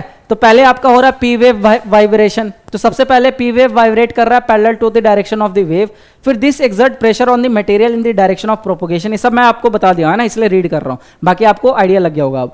Create density difference leading to stretching and squeezing. Other wave vibration क्या हो जाएगा आपका, vibrate perpendicular to the direction of propagation. S wave create troughs and crest in the material through which they pass. Surface wave impact क्या होता है, they are considered the most damaging wave, cause the most destruction during the earthquake. तो ये सब हम देख के आ रहे हैं, है ना। फिर आगे देखो, अब इमरजेंस ऑफ शैडो जोन। तो शैडो जोन क्या होता है, इसको समझने के लिए डायग्राम को पहले समझते हैं। आपके एनसीईआरटी का डायग्राम है, तो ये देखो, ये आपका हो गया अर्थ, है ना। अर्थ में अब मैंने आपको बता दिया, आप माइंड में रखना कि क्या सॉलिड है क्या लिक्विड है, राइट। तो हमें कैसे पता लगा कि ये आपका जो इनर कोर है वो आपके सॉलिड स्टेट में है, जो आउटर कोर है आपके लिक्विड स्टेट में है। तो वो हमें इस ग्राफ को स्टडी करके पता लगा, ठीक है, शैडो जोन को स्टडी करके पता लगा। तो पहले चीज माइंड में ये रखना कि जो पी वेव है वो आपके सॉलिड लिक्विड गैस तीनों जगह से ट्रैवल कर सकता है, लेकिन जो आपका एस वेव था सेकेंडरी वेव वो सिर्फ सॉलिड से ट्रैवल कर सकता है, ठीक है। तो अब हमने देखा हमारे क्रस्ट के बाद क्या आता है, आपके मोल्टेन स्टेट आ जाता है, ये चीज आपने ध्यान दिया था, है ना। उसके बाद देखो जो हमारा अपर कोर है ये हमारा क्या था, लिक्विड स्टेट में था, राइट। तो जब हमने ग्राफ स्टडी किया तो जैसे पी वेव मान के चलो यहां से आया, डायरेक्शन देखो इसका, पाथ को ट्रेस करो, तो पी वेव आपके हर डायरेक्शन में जा रहा है। तो जब इस डायरेक्शन में आया, ठीक है, तो उसके बाद क्या किया, ये रिफ्रैक्ट करेगा, क्योंकि आपका क्या हो रहा है, आपके डेंसिटी चेंज हो रहा है ना। तो आपके पी वेव का स्पीड तो बढ़ेगा या घटेगा। तो सॉलिड से जब लिक्विड में आ रहा है तो स्पीड क्या होगा, इसका घटेगा। तो जब स्पीड घटता है वेव का तो वो क्या होता है, अवे फ्रॉम दी नॉर्मल जाता है। तो मान के चलो ये पी वेव है आपका, है ना, ये पी वेव है, इसका जब स्पीड कम हुआ, क्योंकि यहाँ पे आपके क्या है, लिक्विड है, कोर की जब हम बात कर रहे हैं तो जो अपर कोर आपका लिक्विड है, इसीलिए क्या हुआ, अवे फ्रॉम दी नॉर्मल गया। तो यहां तक आपके वेव कायदे से यहां आना चाहिए था इस डायरेक्शन में, लेकिन वेव, ये वाला जो वेव था ये इधर ना आके ये किधर चला गया, अवे फ्रॉम दी नॉर्मल, ठीक। तो इतने दूर तक क्या बन गया, शैडो जोन बन गया, मतलब कुछ रिकॉर्ड ही नहीं हुआ सिस्मोग्राफ में, इसलिए इसको क्या बोल रहे हैं, शैडो जोन बोल रहे हैं, राइट। वैसे ही हमने देखा यहां पे भी आपके लिक्विड था, ठीक है, तो यहां पे आपके आना चाहिए था, लेकिन ये लिक्विड के आने की वजह से आपके अवे चला गया। तो जो डायरेक्शन यहां होना चाहिए था, ठीक है, वो यहां चला गया। तो इतनी दूर पे क्या बन गया, आपके शैडो जोन बन गया। अब दूसरी चीज ध्यान रखो कि एस वेव जो है वो लिक्विड से तो मूव कर नहीं पा रहा है, तो यहां तक जहां तक सॉलिड था वहां तक तो एस वेव आया, लेकिन यहां से क्योंकि लिक्विड शुरू हो गया तो आपके एस वेव मूव ही नहीं कर पाएगा, ठीक है। तो हमें जो एस वेव का देखने को मिलता है वो यहां तक, यहां से यहां तक बस देखने को मिलता है, मतलब ये नीचे वाले पोर्शन में एस वेव का हमें देखने को मिलता ही नहीं है ना। क्यों, क्योंकि वो लिक्विड से ट्रैवल ही नहीं कर सकता। तो इससे हमें आइडिया लग गया कि जो आपका अपर कोर है, ठीक है, वो आपके लिक्विड स्टेट में है। ये समझ आया, ठीक है। थोड़ी टेक्निकल डिटेल्स थी, हो सकता है बहुत लोगों को समझने में प्रॉब्लम भी आई होगी, लेकिन आप बेसिक फैक्ट समझ गए ना कि कैसे हमें पता लग रहा है कि लिक्विड है सॉलिड है, क्योंकि आपके एस वेव का इतना बड़ा शैडो जोन है 105 से लेके 105 डिग्री तक, तो मतलब इतने दूर तक आपके एस वेव ट्रैवल ही नहीं किया। तो कब ट्रैवल नहीं करेगा एस वेव, अगर कुछ लिक्विड प्रेजेंट होगा, है ना। तो यहां पे आपके लिक्विड प्रेजेंट था इसलिए आपके एस वेव ट्रैवल ही नहीं किया, तो शैडो जोन बन गया। तो हमें पता लग गया कि भैया अपर कोर जो है वो लिक्विड है। इन द सिमिलर मैनर हमने पी वेव को स्टडी किया, तो पी वेव का जो शैडो जोन है वो कहां से कहां तक है, 105 से लेके 145 तक, इधर भी 105 से लेके 145 तक। इतना क्लियर हुआ आपको, ठीक है। अब आपको माइंड में क्वेश्चन आ रहा होगा कि अपर जो क्रस्ट है वो, अपर जो कोर है वो लिक्विड क्यों है और इनर कोर आपके सॉलिड क्यों है। तो इसके पीछे वेरियस रीजन दिए गए हैं, जैसे मैं आपको कुछ रीजन दे रहा हूं, बाकी डिटेल नहीं दे रहा हूं, नहीं तो आपका दिमाग घूम जाएगा ना। तो देखो अलग अलग रीजन है, जैसे फॉर एग्जांपल आपके इनर कोर सॉलिड है लेकिन अपर कोर सॉलिड क्यों नहीं है, क्योंकि भाई वो उस पर भी तो बहुत सारा प्रेशर लग रहा है ना। लेकिन देखो सीन क्या हुआ कि जो आपका अपर कोर था, राइट, तो अपर कोर में इतना प्रेशर लगा कि उसमें फ्रिक्शन जो है वो भी ज्यादा हो गया। तो जब फ्रिक्शन ज्यादा हो गया तो अमाउंट ऑफ हीट हो गई वो ज्यादा होगी, क्योंकि फ्रिक्शन जब आप करते हो हाथ रगड़ोगे तो क्या होता है, हाथ से हीट जनरेट होता है। तो जब आपकी फ्रिक्शन ज्यादा बढ़ जाएगी तो क्या होगा, आपका जो आसपास के मटेरियल है वो क्या होंगे, मोल्टेन स्टेट में चले जाएंगे, लिक्विड स्टेट में चले जाएंगे। समझ आया। वैसे ही लेकिन अब फिर आप बोलोगे कि सर फिर इनर कोर पे तो और ज्यादा प्रेशर लग रहा है, तो वहां पे भी लिक्विड होना चाहिए था, तो वहां पे सॉलिड क्यों नहीं हुआ। तो देखो वहां पे जो प्रेशर था ना उसने ओवरकम कर दिया उस हीट को, राइट। तो देखो इनर कोर में इतना ज्यादा प्रेशर था कि उसने फाइनली ओवरकम कर दिया फ्रिक्शन को भी। तो आप कितना, अब लिक्विड को आप फाइनली कंप्रेस करते हो, जैसे फॉर एग्जांपल आप एलपीजी सिलेंडर लेते हो, है ना। तो अगर एलपीजी सिलेंडर में गैसियस फॉर्म रहता है, गैस को जब आप कंप्रेस करोगे तो क्या बनता है, लिक्विड बनता है। लिक्विड को आप कंप्रेस करते हो तो क्या बनता है, सॉलिड बनता है। वाटर देखे हो ना, तो वेपर को कंप्रेस किया, आपके वाटर वेपर बन गया, वाटर वेपर को कंप्रेस किया तो आपके आइस बन जाता है ना कूल डाउन करने पे। तो वही काम यहाँ पे इनर कोर के साथ हुआ कि यहाँ पे अब प्रेशर बहुत ज्यादा लग गया, प्रेशर जो था वो ओवरकम कर दिया उस फ्रिक्शन को, है ना। इसीलिए जो इनर पार्ट है कोर का वो आपके सॉलिड स्टेट में, आउटर कोर जो है due to heavy friction, due to more heat, वो आपके लिक्विड स्टेट में। इतना समझ आया। बाकी जो आपका अपर मेंटल है वो क्यों मोल्टेन स्टेट में, क्योंकि वहां पे आपके रेडियो एक्टिव एलिमेंट प्रेजेंट है। तो रेडियो एक्टिव एलिमेंट कुछ एनर्जी जनरेट करते हैं, उसके वजह से जो आसपास के मटेरियल है वो मोल्टेन स्टेट में चले जाते हैं। ठीक, तो इसका भी रीजन आपको समझ आ गया कि क्यों आपके अपर मेंटल मोल्टेन स्टेट में। तो ये सब कुछ रीजन है, लेकिन आपको एकदम डिटेल में याद रखने की जरूरत नहीं है, क्योंकि ये पूछते भी नहीं है आपसे, क्योंकि ये काइंड ऑफ एक साइंटिस्ट का एजम्पशन है ना, वो अंदर देखने नहीं गए। आपको जो मेजर ध्यान रखना है वो ये ध्यान रखना है कि इनर कोर आपका सॉलिड स्टेट में है, आउटर कोर आपका लिक्विड स्टेट में है, अपर मेंटल आपके मोल्टेन स्टेट में है, लोअर मेंटल आपके सॉलिड स्टेट में। ये सब जो मैंने आपको एक फ्लो चार्ट के थ्रू बताया वो आपको मेजरली ध्यान रखना अपने प्रीलिम्स के एग्जामिनेशन के लिए। समझ आया? फिर देखो आगे, अर्थक्वेक में भी आप डिफरेंट टाइप के अर्थक्वेक देखते हो, जैसे मैंने बता दिया। पहला तो होता है आपका tectonic earthquake. So most common type of earthquake generated by rock sliding along fault plane. फिर आता है आपका volcanic earthquake, a special class of tectonic earthquake confined to areas with active volcano. फिर आता है आपका कोलैप्स अर्थक्वेक, तो कोई आपके माइनिंग के थ्रू कोई बिल्डिंग कोलैप्स करती है, या फिर कोई आपका कोलैप्स होता है कोई नेचुरल स्ट्रक्चर का, डैम का, है ना, तो उसके वजह से भी आपके अर्थक्वेक आ जाता है। समझ आया? फिर देखो आगे, एक्सप्लोजन अर्थक्वेक, है ना, बहुत सारे एक्सप्लोजिव एक्टिविटी की वजह से भी आपके अर्थक्वेक आता है। जैसे आप देखते होंगे कि बहुत बार न्यूक्लियर टेस्ट होता है तो उसके वजह से भी आपके अर्थक्वेक आ जाता है। फिर देखो रिजर्वायर इंड्यूस्ड अर्थक्वेक, मतलब जो आपके लार्ज रिजर्वायर प्रेजेंट रहते हैं वहां पे भी आपके अर्थक्वेक आ जाता है। सो मेजर कैसे हम करते हैं अर्थक्वेक को, तो इसके लिए मेजरिंग डिवाइस हमारे पास कुछ, ये भी एग्जाम में आ जाता है। तो रिचर स्केल होता है एक, जो कि आपके अर्थक्वेक के मैग्नीट्यूड को मेजर करता है। तो आप सुनते होंगे कि यहाँ पे इतना रिचर स्केल के मैग्नीट्यूड से अर्थक्वेक आया, ठीक है। तो 7 से जनरली ऊपर चला जाता है तो आपके बहुत ज्यादा डिस्ट्रक्शन हो जाता है। और जो आपका मर्कली स्केल होता है ये आपके बेसिकली इंटेंसिटी मेजर करता है कि अर्थक्वेक का क्या इंटेंसिटी है ना। तो बेसिक है जो आपका रिचर स्केल है ये आपके मैग्नीट्यूड को मेजर कर रहा है, relate to energy release during the quake expressed in number 0 to 10। Mercalli scale है वो आपके इंटेंसिटी स्केल है, named after Mercalli, takes into account visible damage caused the event. फिर देखो आगे, इफेक्ट ऑफ अर्थक्वेक। तो इफेक्ट ऑफ अर्थक्वेक क्या होगा, तो ये तो आप जनरली वैसे भी सोच सकते हो कि ग्राउंड शेकिंग हो रहा है, डिफरेंट ग्राउंड सेटलमेंट हो रहा है, लैंड एंड मड स्लाइड हो रहा है, ग्राउंड लर्चिंग हो रहा है, ग्राउंड डिस्प्लेसमेंट हो रहा है, फायर्स लग रहा है, सॉइल लिक्विफिकेशन हो रहा है, अवलांचेस आ रहे हैं। तो ये सब कुछ आपके आउटकम है अर्थक्वेक के, है ना। अर्थक्वेक आने के बाद ये सब इंपैक्ट देखने को मिलता है हमें।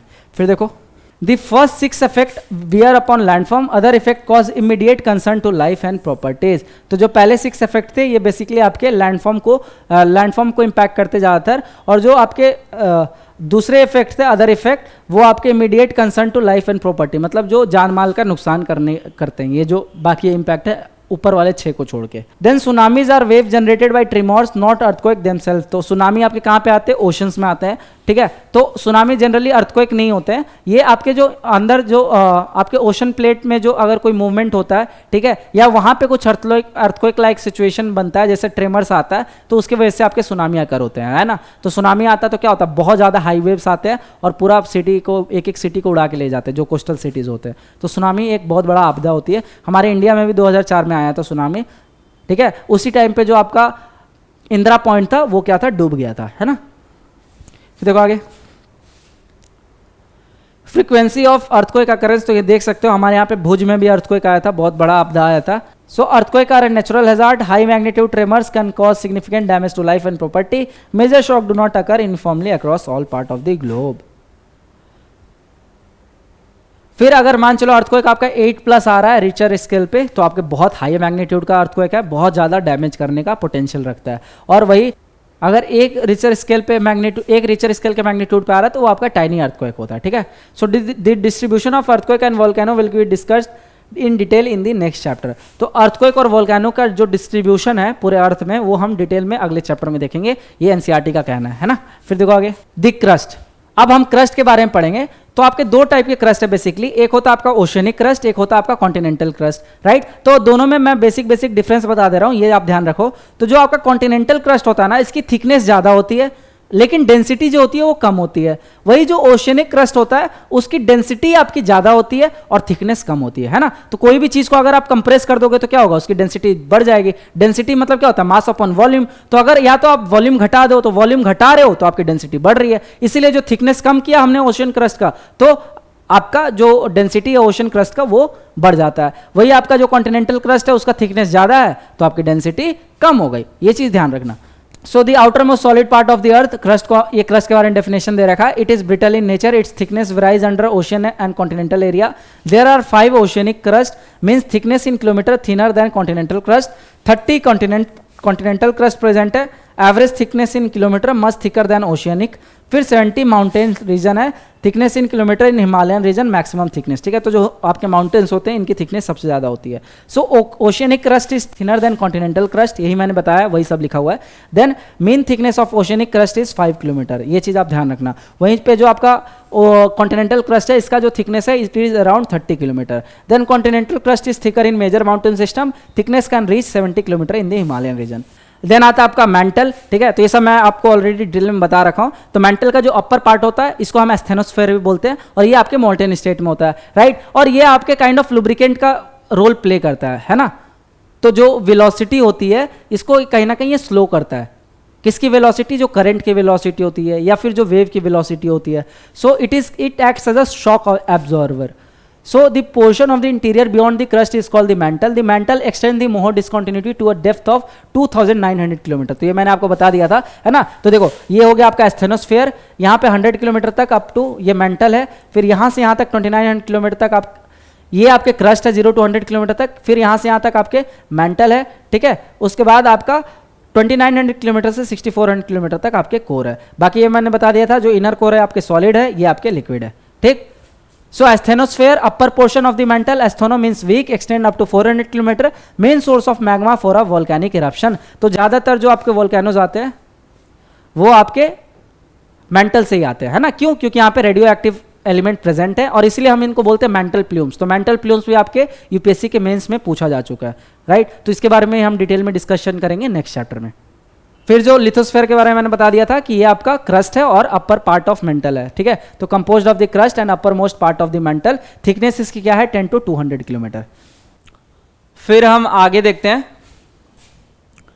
अब देखो एस्थेनोस्फेयर के बारे में मैंने क्या बताया था कि ये आपके मोल्टेन स्टेट में रहता है। क्यों रहता है? क्योंकि यहाँ पे रेडियो एक्टिव एलिमेंट प्रेजेंट रहते हैं। So upper portion of the mantle को हम एस्थेनोस्फेयर बोलते हैं। Asthenos means weak, extends up to 400 kilometre. तो ये ना एक्सटेंट बहुत बार पूछ लेते हैं, तो एक्सटेंट आपको ध्यान देना है। फिर main source of magma for volcanic eruptions,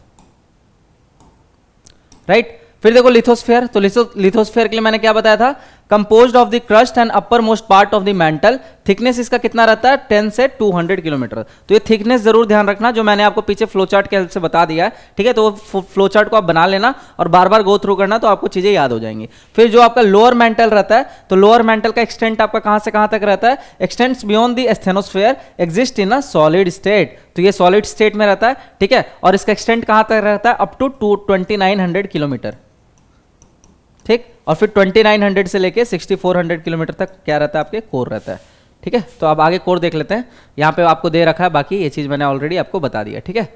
फिर देखो ये रहा कोर आपका। तो कोर में जो आपका आउटर कोर है वो लिक्विड स्टेट में। क्यों लिक्विड स्टेट में? ड्यू टू फ्रिक्शन, फ्रिक्शन की वजह से हीटिंग इफेक्ट जनरेट हुआ और वो आसपास के जो मटेरियल है उसको क्या किया, मेल्ट कर दिया। तो इसीलिए ये आपके लिक्विड स्टेट में पाया जाता है। लेकिन जो इनर वाला कोर है वो सॉलिड स्टेट में क्यों है? क्योंकि उस पर जो अंडरलाइंग प्रेशर है वो बहुत ज्यादा है, ठीक है। तो वो फ्रिक्शनल फोर्स को ओवरकम कर दिया है, तो इसीलिए वहां पे जो आपके मटेरियल है वो आपके सॉलिड स्टेट में पाए जा रहे हैं। बाकी अंदर वाले सॉलिड में क्यों रहते हैं, हायर डेंसिटी क्यों रहते हैं, ये सब जब हमने फॉर्मेशन ऑफ अर्थ पढ़ा था तो वहां पे हमने ये सारी चीजें देख ली थी, ठीक है। So as indicated earlier, the earthquake wave velocity helped in understanding the existence of the core of the earth. The core mantle boundary is located at the depth of 2900 kilometre. तो ये चीज मैंने बता दिया कि जो लोअर मेंटल का जो एंडिंग है वहां से आपका कोर का शुरुआत होता है, राइट। सो आउटर कोर आपके लिक्विड स्टेट में होता है, इनर कोर आपके सॉलिड स्टेट में होता है। और इसमें जो मटेरियल पाए जाते हैं, नाइफ से मतलब निकल और आयरन, मतलब फेरस मटेरियल आपके ज्यादातर कहां पाए जाते हैं, आपके इनर कोर में पाए जाते हैं, ठीक है। क्यों? क्योंकि इनकी डेंसिटी ज्यादा होती है। तो ये भी चीज आप लॉजिक से याद रख सकते हो। ऊपर वाले लेयर में सियाल और सीमा मिलते हैं, मेंटल और आपके क्रस्ट में, right. Then composition made of a very heavy materials mostly constituted by nickel and iron. तो इसी से नाइफ से याद रखना, नाइफ मतलब सियाल, सीमा और नाइफ। सियाल मतलब सिलिकॉन एल्यूमिनियम, सीमा मतलब सिलिकॉन और मैग्नीशियम, और नाइफ से मतलब आपका निकल and iron.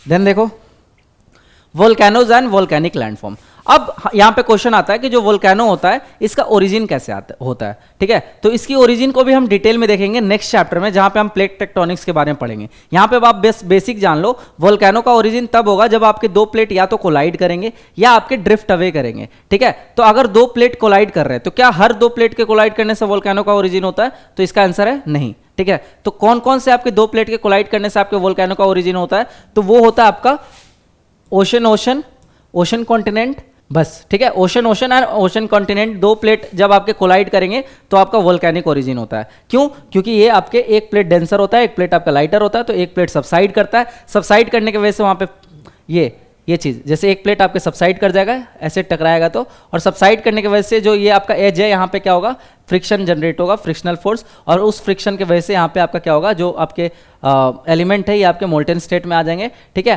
And due to that convection current coming from the mantle, ये आपके जो मोल्टेन स्टेट वाले जो मटेरियल हैं ये आपके सरफेस पे आ जाएंगे। इसी को हमको क्या बोलते हैं, लावा बोलते हैं। जब आपके अंदर रहते हैं उसको क्या बोलते हैं, मैग्मा बोलते हैं। समझ आ रहा है? इसका डिटेल मैकेनिज्म हम नेक्स्ट चैप्टर में करेंगे, तो इसके पीछे के मैकेनिज्म के पीछे भी मत जाओ। अभी बस आप ये जान लो कि दो प्लेट के कोलाइड से भी आपके वोल्केनिक ओरिजिन होता है, और जब आपके दो प्लेट ड्रिफ्ट अवे करेंगे, ठीक है, दोनों आपस से एक दूसरे से दूर जाएंगे, तो ये क्या होता है, यहाँ से फिर आपके जो कन्वेक्शनल करंट निकलता है ये आपके वोल्केनो के फॉर्म में निकलता है, ठीक है। तो या तो दो प्लेट कोलाइड कर रहे हैं या दो प्लेट आपके ड्रिफ्ट अवे कर रहे हैं, तो आपका वोल्केनिक ओरिजिन होता है। समझ आया? तो ये वोल्केनो सिर्फ ऐसा नहीं है कि आपके अर्थ के अंदर प्रेजेंट है, बाकी जो ओशन के अंदर भी आपको कई सारे वोल्केनिक चेन्स देखने को मिल जाते हैं, राइट। जैसे मिड ओशियनिक रीज देखते हो, जैसे आप हवाइन बेल्ट देखते हो, पैसिफिक रिंग ऑफ फायर देखते हो, तो ये सब आपके ओशन के अंदर ही है, right. So A volcano is a geological formation where various material escape to the ground. तो जो अंदर के मटेरियल है वो ग्राउंड पे आ जाते हैं, and it is considered as direct source for knowing our earth. Then इसमें क्या क्या निकलते हैं, गैसेस निकलते हैं, ठीक है। तो जो वोल्केनो से डिगैसिंग हुआ था तभी तो जाके आपके एटमॉस्फेयर का फॉर्मेशन हुआ था। याद करो इससे पिछला चैप्टर, कैसे आपका एटमॉस्फेयर बना था, डिगैसिंग प्रोसेस से। वो डिगैसिंग कहाँ से हो रहा था, वोल्केनिक एशेस से, ठीक। फिर आपके एशेस निकलते हैं जिनको हम क्या बोलते हैं, पायरोक्लास्टिक मटेरियल, पायरोक्लास्टिक मटेरियल, ठीक है। तो ये सब कीवर्ड ना आपको ये ध्यान रखना है, सब आपके एनसीईआरटी में मेंशन है। देन मोल्टेन रॉक मटेरियल, जिसको हम क्या बोलते हैं, लावा बोलते हैं। फिर आपके ये फ्लोचार्ट दे रखा है, mantle layer, the layer below the solid crust is mantle, it has higher density than that of crust. फिर आपका the material in the upper mantle portion is called magma, once it is starts moving toward the crust और reaches the surface it is referred to as lava. तो ये चीज मैं आपको already बता चुका हूँ। फिर देखो आगे, asthenosphere, the mantle contains a weaker zone called asthenosphere from which molten rock material find their way to the surface. तो ज़्यादातर जो आपके वोल्केनो मिलेंगे कहाँ पे मिलेंगे, आपके मेंटल में मिलेंगे, राइट। अब आपके बहुत सारे वोल्केनो एक्टिव होते हैं, बहुत सारे वोल्केनो जो होते हैं आपके डोरमेंट स्टेट में रहते हैं, ठीक है, और बहुत सारे वोल्केनो तो एक्सटिंक्ट हो चुके हैं। तो एक्टिव वोल्केनो वो हैं जो कि आपके कभी भी इरप्ट हो सकते हैं, राइट। तो उनको हम एक्टिव वोल्केनो की श्रेणी में रखते हैं। और इंडिया में हमारे पास एक ही एक्टिव वोल्केनो है, जो कि कौन सा, बैरन आइलैंड है, और वो हाल फिलहाल में ही अभी वहां से इरप्शन देखने को मिला है, ठीक। बाकी जो आपके डोरमेंट वोल्केनो होते हैं वो आपके कई सालों से अभी वो डेड पड़े हुए हैं, ठीक है, वहां से आपके वोल्केनिक इरप्शन नहीं हुआ है। लेकिन ऐसा है क्या कि कभी नहीं होगा, ऐसा कुछ नहीं होता है ना, कभी भी हो सकता है उसमें से। लेकिन यह है कि उसका टेन्योर बहुत ज्यादा हो चुका है। लास्ट टाइम जो उसका मान के चलो जो वोल्केनिक इरप्शन हुआ था वो 100-200 हजारों साल पहले देखने को मिला था। अब मतलब कई सालों से वहां पे वोल्केनिक इरप्शन हुआ है, तो उसको हम डोरमेंट कैटेगरी में डाल देते हैं। फिर और भी हम वोल्केनो को अलग अलग कैटेगरी में डिवाइड करते हैं, वो कैटेगरी अभी हम आगे पढ़ेंगे, ठीक है, टाइप्स ऑफ वोल्केनो में। तो पहले एक्टिव वोल्केनो के बारे में देख लो। A volcano is considered active if materials are currently being released, material have been released in the recent past. तो रीसेंट पास्ट में अगर कोई आपके इरप्शन हुआ है तो उसको हम बोल रहे हैं active volcano, right. Then material release क्या क्या होता है, आपका लावा फ्लो होता है, पायरोक्लास्टिक डेब्रिज निकलता है जो मैं आपको बता रहा था, ठीक है। फिर आपके वोल्केनिक बॉम्ब्स होते हैं, जैसे आपको पता होगा कि जहां पे वोल्केनो आपके इरप्ट होता है तो वहां पे आपको बहुत सारे वोल्केनिक बम सुनने को मिलता है ना, फटता है एकदम, बहुत तेज साउंड रहता है उसका। फिर ऐश एंड डस्ट तो कॉमन है। और गैस में क्या क्या निकलता है आपका, नाइट्रोजन कंपाउंड, सल्फर कंपाउंड और minor amount of chlorine, hydrogen and argon. फिर देखो आगे, टाइप्स ऑफ वोल्केनोज। अब ये टाइप्स ऑफ वोल्केनोज आप समझ लेना, बहुत इंपॉर्टेंट आपके, ठीक है। तो जैसे पहले जो पहला टाइप है वो है आपका शील्ड वोल्केनो। शील्ड वोल्केनो कौन सा होता है? बेसिकली ये आपके बेसिक लावा से होता है। अब मैं आपको दो चीज डिफरेंस बता देता हूं, एक्टिव लावा और बेसिक लावा, है ना। तो एक्टिव लावा का जो कुछ फीचर होता है वो ऐसा होता है कि एक्टिव लावा जो होता है ना वो आपके हाईली विस्कस होता है। विस्कस आपने पढ़ा होगा साइंस में, प्रीवियस मतलब अर्लियर क्लासेस में, ठीक है। तो विस्कस का मतलब क्या होता है कि कोई लिक्विड अगर गाढ़ी है ना, उसकी जो फ्लो है वो कम है, तो उसको हम बोलेंगे हाईली विस्कस लिक्विड। जैसे जो हनी देखते हो आप, तो हनी का जो विस्कोसिटी होता है वो वाटर के मुकाबले क्या होता है? ज्यादा होता है। क्यों? क्योंकि वो कम फ्लूइड होता है वाटर से, और उसकी जो फ्लो होती है on the surface of earth वो आपकी कम होती है as comparison to water. That's why we call it as highly viscous liquid, right. तो वैसे ही आपके एक्टिव जो लावा होती है ना, ये आपके हाईली विस्कस होती है, तो ये आपके फैलती नहीं है ना। और जो बेसिक लावा होती है ये आपके लेस विस्कस होती है, इसलिए दूर दूर तक फैलती है। तो ये आप बेसिक माइंड में क्लियर रखना, तब जाके आपको ये टाइप्स ऑफ वोल्केनो समझ आएगा। तो जहां पे मैं एक्टिव लावा की बात करूंगा तो समझ जाना वहां पे जो भी वोल्केनो फॉर्म होगा वो आपके ऐसे सिंडर कोन के टाइप में फॉर्म होगा, ऐसे फैला हुआ नहीं दिखेगा, राइट। तो अभी जैसे हम शील्ड वोल्केनो की बात कर रहे हैं, तो ये क्योंकि फैला हुआ है तो यहाँ पे आपके ज्यादातर किसका रोल है? बेसिक लावा का रोल है। बेसिक लावा में जनरली हम किसको कंसिडर करते हैं? बेसाल्ट को, ठीक है। और जो आपके एक्टिव लावा है उसमें आपके क्या आता है? ग्रेनाइट आता है, ठीक है। और यहीं से आपके ग्रेनाइटिक रॉक फॉर्म होते हैं, ठीक है। फिर ग्रेनाइट से आपके निस फॉर्म होता है। तो ये सब चीजें हम रॉक्स में भी देखेंगे।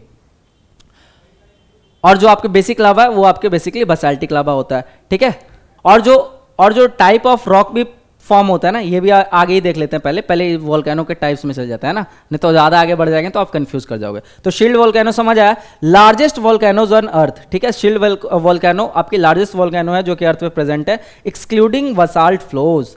उसके बाद Hawaiian volcanoes are the famous example. तो ऐसे पूछ सकते हैं आपके एग्जाम में कि हवाइन जो आपके वोल्केनो है ये किस टाइप के वोल्केनो है, तो ये आपको पता होना चाहिए शील्ड वोल्केनो, ठीक है। और ये लाइन जरूर याद रख लेना, इसमें एक्सक्लूड कर रहे हैं हम बसाल्ट फ्लोज को। तो हाई जो आपके लार्जेस्ट वोल्केनो जो अर्थ पे प्रेजेंट है वो आपके शील्ड वोल्केनो है, लेकिन इसमें हम बसाल्टिक फ्लो वाले जो वोल्केनो है उसको एक्सक्लूड कर रहे हैं। क्यों? क्योंकि उनको हम दूसरे कैटेगरी में डालेंगे। तो हालांकि इसमें इनका जो फॉर्मेशन हुआ है वो बसाल्टिक लावा से हुआ है ना, बेसिक लावा से, लेकिन इसमें जो बसाल्टिक फ्लो है उसको हम एक्सक्लूड कर रहे हैं, क्योंकि जो बसाल्टिक फ्लो से जो आपके वोल्केनो फॉर्म हो रहे हैं उसको हम फ्लड वोल्केनो के कैटेगरी में डालते हैं, ठीक है। समझ आया डिफरेंस? तो ये एक्सक्लूडिंग वाला पॉइंट जरूर याद रखना है, यहां से आपके क्वेश्चन फ्रेम कर देंगे। फिर आता है आपका सिंडर कोन। तो सिंडर कोन आपके कैसे होता है? It become explosive if water enters the vent. तो जो सिंडर वोल्केनो होता है इसमें अगर पानी गिर जाता है तो ये आपके एक्सप्लोजिव की तरह काम करता है, राइट। फिर देखो आगे, ये इसी का कुछ पोर्शन वहां पे कटा हुआ था, तो ये देख लो। हवाइन वोल्केनो एग्जांपल है शील्ड वोल्केनो का। It compose mainly of basalt lava. क्यों बसाल्ट लावा? क्योंकि बसाल्टिक जो होते हैं लेस विस्कस होता है तो ये ज्यादा फ्लो करता है, ठीक है। Basalt lava is very fluid when erupted, not steep due to fluid lava. तो अब कोई चीज मान के चलो अगर आपके लेस विस्कस है, तो लेस विस्कस है तो ये यहीं पे रह जाएगी। तो मान चलो ये आपके वोल्केनो है, ठीक है। मान चलिए आपका वोल्केनो है, ठीक है। तो एसिडिक लावा जो होती है वो यहीं पे फटेगी, ठीक है। हाइट तो जाएगी लेकिन ये यहीं पे ऐसे स्टीप स्लोप बनाएगी, ऐसे करके, ठीक है। ये फॉर्म होगा जिसको हम सिंडर कोन भी बोल रहे हैं। और जो बसाल्टिक के केस में क्या होगा, ये जो लावा है तो बसाल्टिक क्योंकि आपके लेस विस्कस है तो ये आपके ज्यादा ऊपर तक नहीं जाएगा, ये आपके नीचे ही तक जाएगा, लेकिन ये फैलेगा, दूर तक फैलेगा, है ना। क्यों? क्योंकि ये आपके लेस विस्कस था। तो अगर दूर तक फैल रहा है तो इसका स्लोप देखो, ये आपके जेंटल है, ठीक है। और जो आपका एसिडिक लावा से जो फॉर्म हो रहा है वोल्केनिक लैंडफॉर्म, वो आपके क्या है? स्टीप है। तो ये सब ना लॉजिकल चीजें हैं, बेसिक चीजें, मैं इसलिए आपको तोड़ के बता रहा हूं तो आपको याद रहेगा। तो फिर से मैं बता दे रहा हूं थंब रूल, आपको क्या याद रखना है? एसिडिक लावा हाईली विस्कस, ठीक है। और इससे जो आपका स्लोप फॉर्म होगा स्टीप स्लोप फॉर्म होगा। क्यों? क्योंकि ये एक्सप्लोजिव होता है, बहुत ज्यादा एक्सप्लोजिव होता है, तो ये अपने पे ही फट के गिर जाता है, राइट। वही जो आप बेसिक लावा बोलोगे जिसको हम बेसाल्टिक लावा ही बोलते हैं, तो ये आपके क्योंकि लेस विस्कस होता है, ज्यादा फ्लूइड होता है, तो ये ज्यादा दूर तक फैलता है। अगर कोई चीज ज्यादा दूर तक फैलेगी तो उसका जो स्लोप होगा वो स्टीप नहीं होगा, जेंटल होगा। समझ आया? ये डिफरेंस क्लियर रखना, दैट्स इट, इतना ही आपको याद रहेगा। बाकी टाइप ऑफ वोल्केनो तो आराम से समझ आ जाएगा, ठीक। तो शील्ड वोल्केनो मैंने बता दिया। उसका सिंडर कोन जो मैं अभी बता रहा था एसिडिक लावा है ना। So become explosive if water enters the vent, तो ये एक्सप्लोजिव बन जाता है अगर वाटर वेंट में एंटर कर गया तो। Upcoming lava moves as a fountain, ठीक है। तो फाउंटेन कैसे होता है आपका? ऐसे झरना जैसे, इस टाइप का, है ना। तो इसी को हम क्या बोल रहे हैं? सिंडर कोन बोल रहे हैं, right, cinder cone. And forms a cone at the top of the vent, तो ये आपके वेंट पे ऐसे कोन फॉर्म हो जाएगा, राइट। उसके बाद develops into a cinder cone. उसके बाद आगे देखो कंपोजिट वोल्केनो, तो कंपोजिट मतलब क्या होता है, बहुत सारे वोल्केनो का mixture, right. So characterised by eruption of cooler more viscous lavas than basalt, ठीक है। तो ये आपके बसाल्टिक लावा से जो ज्यादा विस्कस लावास होते हैं उससे ये फॉर्म होते हैं, ठीक है, समझ आ रहा है। तो ये चीज ध्यान रखना, कंपोजिट मतलब जो बहुत सारे आपके वोल्केनो से मिलके जो वोल्केनो बना हुआ है उसको हम कंपोजिट वोल्केनो बोल रहे हैं। इसमें जो आपका लावा होगा ये आपके बसाल्टिक लावा होगा, बेसिक लावा होगा, ठीक है, जो कि ज्यादा विस्कस होगा। तो इसमें जो लावा होगा आपके एसिडिक लावा होगा, है ना, क्योंकि ये ज्यादा विस्कस होगा अदर देन आपके basaltic lava. Then often result in explosive eruption, तो ये समझ आया, ये चीज अब आपको रटने की जरूरत नहीं है, क्योंकि एसिडिक लावा है तो इसका इरप्शन क्या होगा, एक्सप्लोजिव होगा। समझ आ रहा है, रिलेट कर पा रहे हो। फिर देखो release large quantity of lava, pyroclastic material and ashes, और कोई चीज अगर ज्यादा फटेगी, है ना, एकदम से इरप्ट होगा,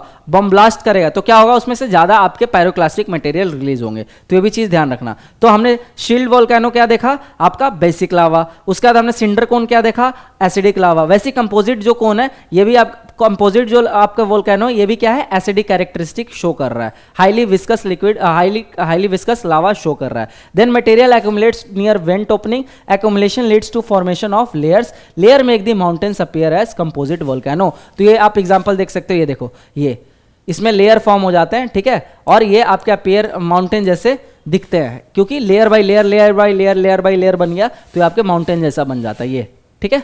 फिर देखो आगे अलग कुछ और वोल्केनो टाइप, तो कैल्डेरा, तो कैल्डेरा क्या होता है आपका बेसिकली, जैसे फॉर एग्जांपल ये आपके वोल्केनो है, ठीक है। अब इसमें से जो लावा इरप्ट हुआ ये अपने पे ही गिर जाएगा, ठीक है।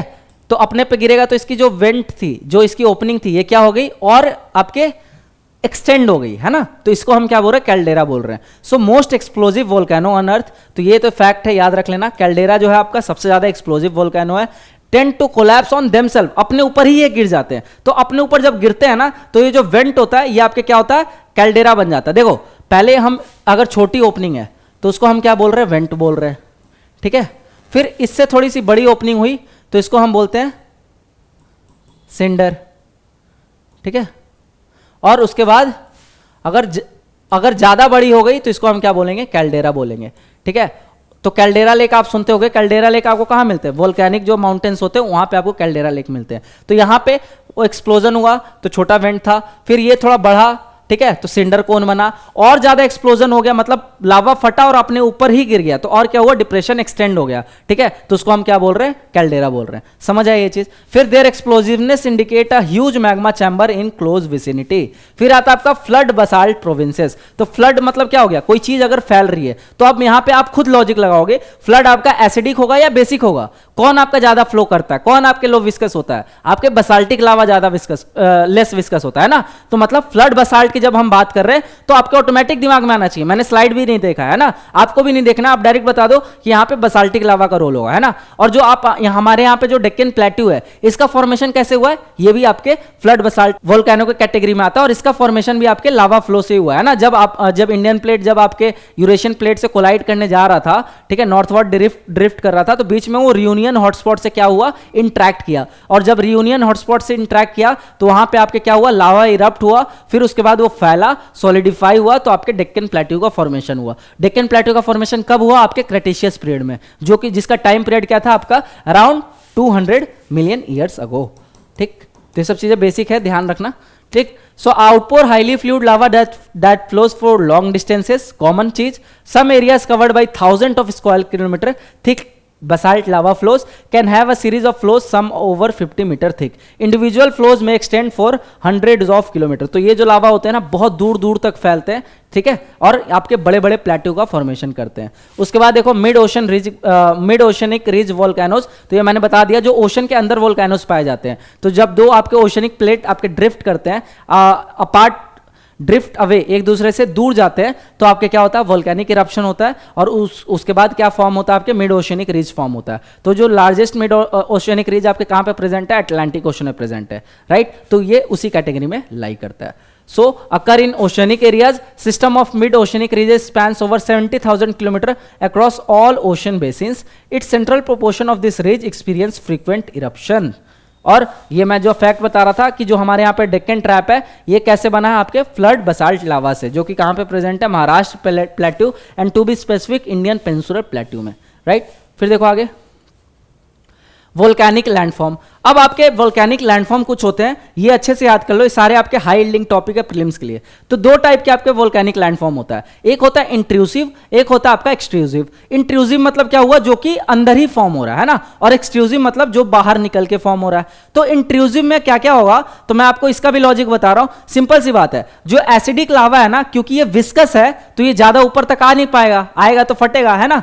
तो कोई चीज अगर स्लोली स्लोली मूव कर रही है due to its high viscosity, तो उसकी साइज क्या होगी, अपने में बड़ी होगी, है ना। और कोई चीज आपकी स्पीड में फ्लो कर रही है, तेजी से इरप्ट कर रही है, तो उसकी साइज ऑटोमेटिक छोटी हो जाएगी। तो ये चीज ध्यान रखना कि जो आपके एसिडिक लावा से जो आपके रॉक्स बनते हैं, ठीक है, वो आपके क्या होते हैं, बड़े बड़े शेप में होते हैं, है ना, लार्ज बोल्डर्स।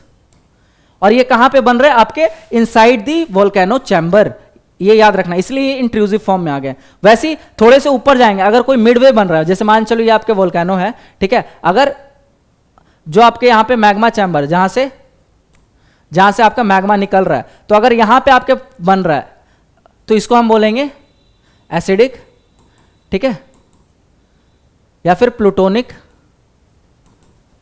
फिर अगर मिडवे बन रहा है तो इसकी साइज इससे छोटी होगी, इसको हाइपोबेसल, ठीक है। और उसके बाद जो ऊपर बन रहा है छोटे छोटे, तो ये आपका हो जाएगा बसाल्टिक। इतना समझ आया। और ये सब आपके क्या है, इंट्रूसिव फॉर्म है, ठीक है। उसके बाद और भी देख लो, the lava release during volcanic eruption upon cooling develops into igneous rock, this cooling can occur on reaching the earth surface. तो वही बता रहे हैं यहाँ पे कि आपके कूलिंग या तो अंदर हो जाएगा या बाहर निकल के होगा। अंदर हो जाएगा तो इंट्रूसिव बोलेंगे, बाहर निकल के होगा तो एक्सट्रूसिव बोलेंगे। सो वोल्केनिक रॉक जो होते हैं कूल होते हैं सरफेस पे, प्लूटोनिक रॉक जो होते हैं ये कूल होते हैं क्रस्ट के अंदर। Based on the cooling location, cooling location of the lava, igneous rocks are classified as volcanic lava, plutonic rocks. ये सब हमने देख लिया, ठीक। उसके बाद आगे देखो, ये देखो, ये आपका प्यारा सा डायग्राम दे रखा है एनसीईआरटी में। तो ये रहा आपका, देखो यहां से आपको ना समझना है लैंडफॉर्म। उसके बाद कुछ कुछ आपके इंट्रूसिव लैंडफॉर्म और हैं, जैसे लैकोलिथ, लैपोलिक, बैथोलिथ, सिल्ट, डाइक, ठीक है। तो ये सब क्या होते हैं, वन वर्ड में समझाऊंगा, कोशिश करना अभी याद कर लो, बाद के लिए मत छोड़ना। तो यहां पे मैं सिंपल बनाता हूं डायग्राम, एक अलग पेज ले लेते हैं, राइट।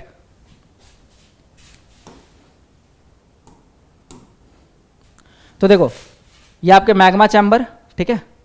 तो ये जो बड़ा सा जो आपका लैंडफॉर्म बन रहा है, ये आपका क्या है, बैथोलिथ।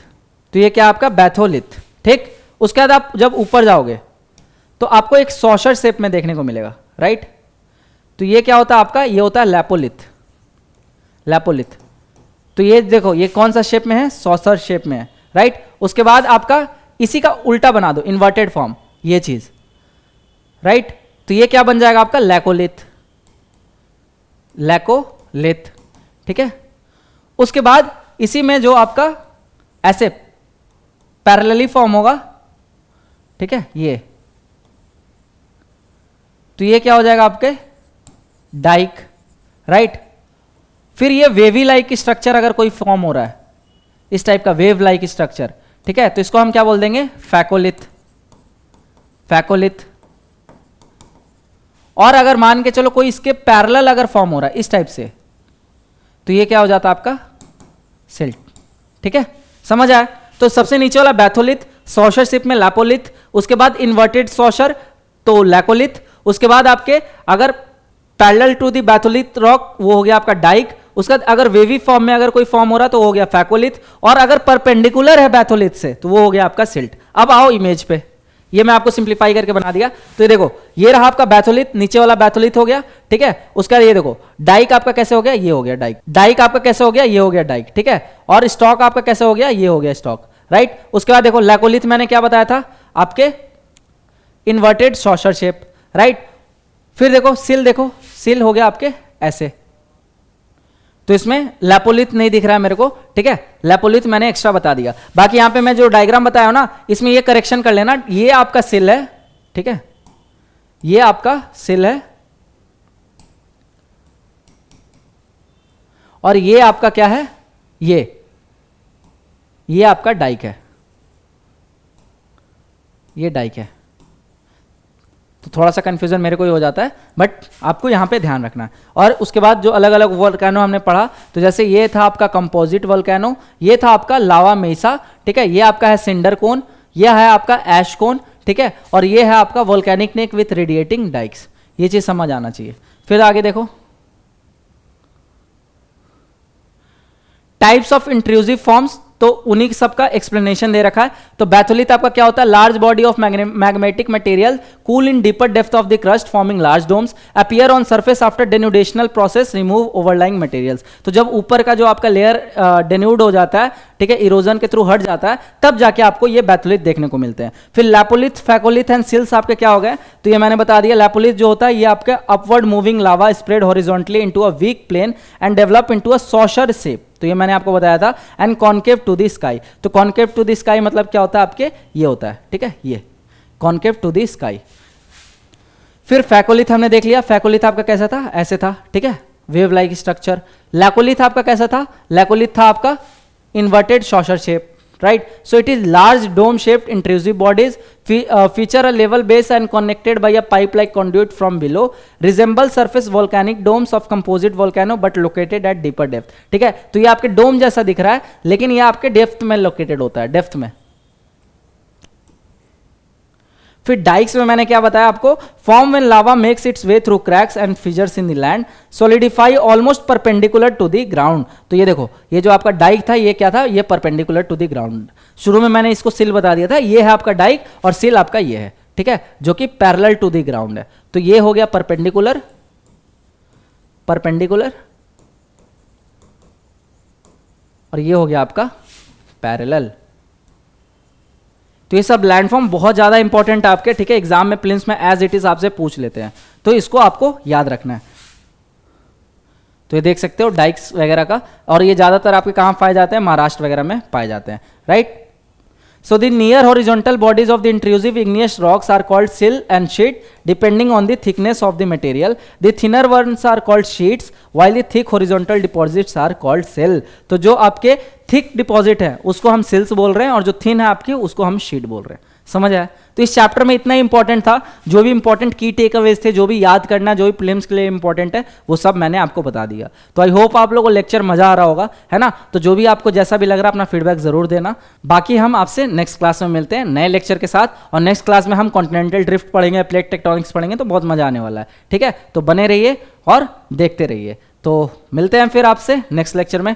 आज के लिए इतना ही। Thank you and all the best. जय हिंद।